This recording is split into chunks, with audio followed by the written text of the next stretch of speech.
Merci beaucoup. Comme vous avez dû le constater,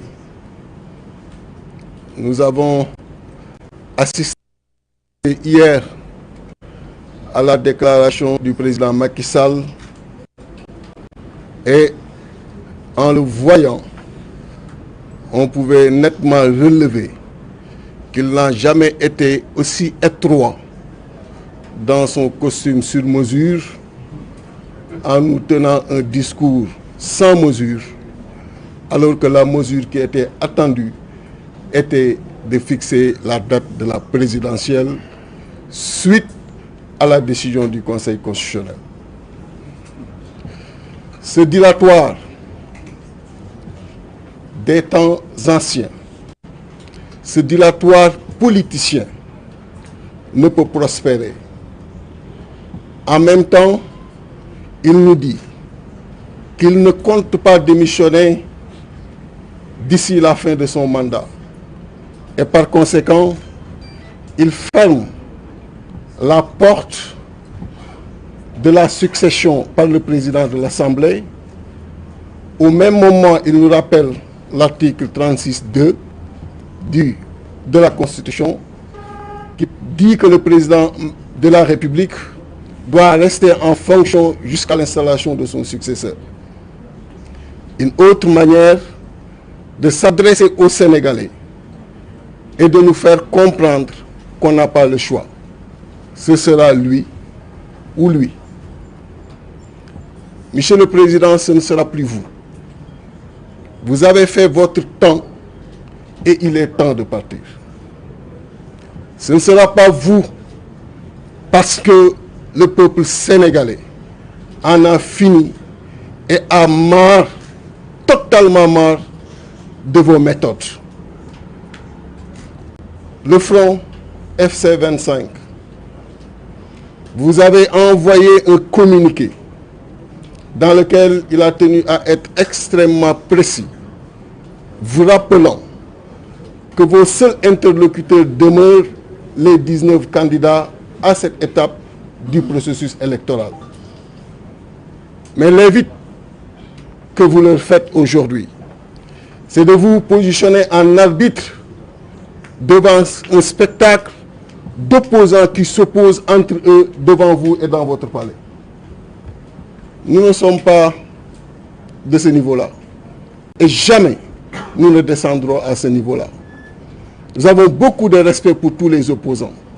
Et ce n'est pas au moment de votre départ que vous allez opposer les opposants. Les positions sont claires, nettement définies, par chaque groupe et par chaque candidat, qu'il soit retenu, spolié ou exclu du processus électoral. Il est hors de question de nous réunir pour acter nos divergences et trouver une porte de vous maintenir.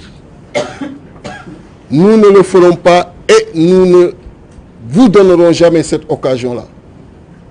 Bëgg nga ko rey, bëgg nga ko kekkantu, mais ñun ay kilifa la. Kilifa ci doxalin la, ci taxawin la. Te amul waxtu bu mos a jot te wanewuñu suñu kilifteef ci lépp lu mu mën a doon. Du tey nga xam ni opposants yi ku nekk joxe nga sa position nga war a dem ci nga leen di dajale au palais pour xool noo leen di jaxase kii wax dama bëgg élection yi am kii wax dama bëgg reprise processus électoral bi am nga toog di leen reetaan wax ni voilà votre classe politique. C'est une classe très responsable. Liñ lay laaj et moom la conseil constitutionnel wax mooy nga fixer date élection présidentielle avant le 2 avril nga dem. FC25 ci avant dernier communiqué bi mu def fàttali la ni ci fii ñu toll ci processus bi sa ay interlocuteur ci datu élection dafa war doon 19 candidats yi wante nga ni leen ñëw leen yéen ñëpp ngeen toog ngeen waxtaan ñaari fan boo leen juboo baax na boo leen juboowul ma delloo ko conseil constitutionnel. Kon delloo ko conseil constitutionnel mu gën a yomb déjà ñun daanu saisir le conseil constitutionnel pour wax la ni loolu ngay bëgg doxal ko suñu diggante ci biir opposition bi duñ la ko may ndaxte dañu am respect ci opposant bu nekk dañu am respect ci classe politique bi donc toog di reetaan war acter suñu ay divergence duñ la may occasion boobu tëj buntu succession par le président de l'Assemblée pour wane ni Sénégalais yi amuñu benn pexe man lay doon wala man loolu dafa doon li nga xam ni aussi pratique politicienne yu ndaw la yu néew la li wér mooy askan wi pare na ci yow li wér mooy askan wi le 2 avril mëntu la considérer comme président de la République li wér mooy nga bëgg ko ak nga bañ ko jël dina am te dem dina am kon na dem bi rafet rek di leen gërëm di leen sant wasalaam.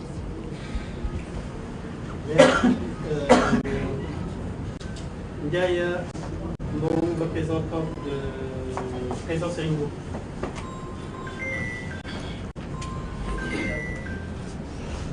Assalamu alaikum, bonjour à tout le monde. Donc je suis Ndiaye Mbow, directrice de campagne du candidat Serigne Mboup.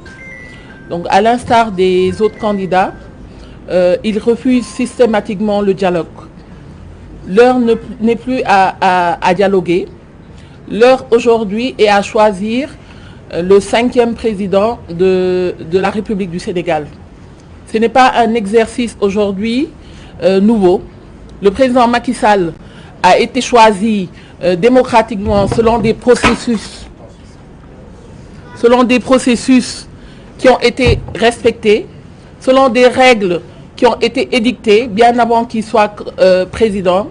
Donc nous exigeons aujourd'hui qu'il fasse la même chose, qu'il respecte la Constitution du Sénégal, parce qu'un pays sans respect pour le droit n'est pas un état de droit.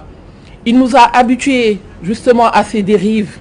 Ce n'est pas la première fois. Pendant 12 ans, le peuple sénégalais a subi les dérives du président Macky Sall. Et nous pensons qu'aujourd'hui, s'il initie un dialogue, c'est plutôt un dialogue de réparation des droits des Sénégalais qui ont été spoliés. C'est-à-dire les gens qui sont injustement emprisonnés. C'est-à-dire aujourd'hui de réparer les destins de la jeunesse qui ont été volés. Et non pas de nous choisir les candidats avec lesquels ce processus va se tenir. Les candidats ont été choisis selon des règles bien édictées par le Conseil constitutionnel et vraiment nous exigeons que ces règles soient respectées. Donc mbokk yi le président Serigne Mboup dafa ñëw ànd ak naataangoom yi nekk ci SC25 pour wax li nga xam ne mooy xalaatam. Heure bii du heure dialogue. Sénégal dañ ko tànn bii mooy juróomeelu président kon du exercice bi ñuy njëkk a def. Président Macky Sall ñi ngi koy woo ci li nga xam ne mooy ngor bi nga xam ne xamee nañ ko sénégalais yi. Ngor mooy ndab kilifa du ci lekk ba ñuy xëcc sa loxo naan ko génne ko war ngaa suur bàyyi ñi ci des. Fii ay kilifa rek ñoo fi toog dañu am li ñuy woowee conseil constitutionnel mu teg ay droits yi nga xam ne ak ay lois yi nga xam ne moom la candidat yëpp respecté ba tey jii ñu ne 19 candidats yi ñoom ñooy liste bi. Candidats yi 20 lañu woon kenn ki ci respecté wul woon règle bi sax gis nañu niñ ko dindee conseil constitutionnel réactualisé waat liste muy 19 candidats. kon ñun kenn duñu woo dialogue ci loo xam ne kaay ma rey la ma xool nu ma lay reyee nga nangu ko ñu d'accord ci loolu duñ ko nangu. benn dialogue moo war a am actuellement mooy dialogue bi nga xam ne candidats yi war nañ ko am ak seen population parce que kenn amul doole lu dul doole bi nga xam ne moom la population bi jot. beneen dialogue bi war a am mooy entre candidats yi ak conseil constitutionnel moom président Macky Sall bu fekkee ne dafa soxla dialogue na dem dialoguer ak sénégalais yi nga xam ne depuis 12 ans ñi ngi dund li nga xam ne mooy ay brimades ñi ngi dund li nga xam ne mooy ne dañoo jël seen àq ak seen yelleef sénégalais yu deful dara ñi ngi ci kaso bi na jël li ko dese ci ay fan mu dialoguer ak ñooñu xool ndax dinañ ko baal àq wala duñ ko baal àq mais amul benn candidat bu taxaw actuellement pour mën a dialoguer ak moom ci li nga xam ne mooy àq ak yelleef bi nga xam ne réew mi moo ko jox candidat yi nga xam ne mooy 19 candidats yi nga xam ne moom rek la ñu retenir kon ñi ngi koy wax su fekkee dese na ko tuuti kilifteef mu respecté sénégalais yi dañoo amoon ci moom yaakaar xalaat na ne bés bu ñu ko joxee suñu réew duñu ko delloowee nii. Actuellement peuple sénégalais bi yëpp dañoo tombé en dépression suñu déggee ne président Macky Sall la ngi wax ñëpp la seen fit yi di rëcc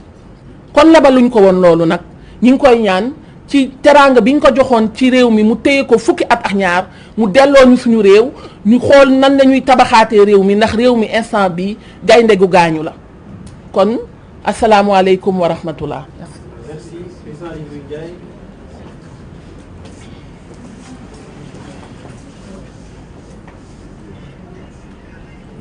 Merci beaucoup.